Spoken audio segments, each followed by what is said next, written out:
AC on रख के भी माइलेज निकालना चाहते हो, आप निकाल सकते हो। कैसे, अभी आपको बता देता हूँ।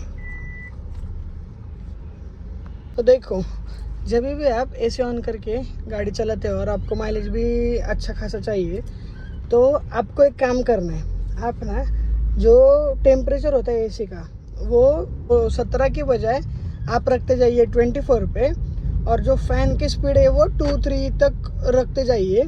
जिससे क्या होता है, आपका जो इंजन है, इंजन इसमें काम नहीं आता। मतलब इंजन में जो एसी का कंप्रेसर है वो काम में नहीं आता, तो ऑब्वियसली फ्यूल भी यूज़ नहीं होगा।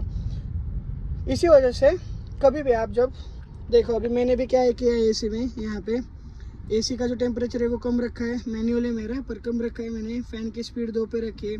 इससे मुझे गर्मी भी महसूस नहीं होती और मेरा फ्यूल कंजम्पशन भी ज़्यादा नहीं होता।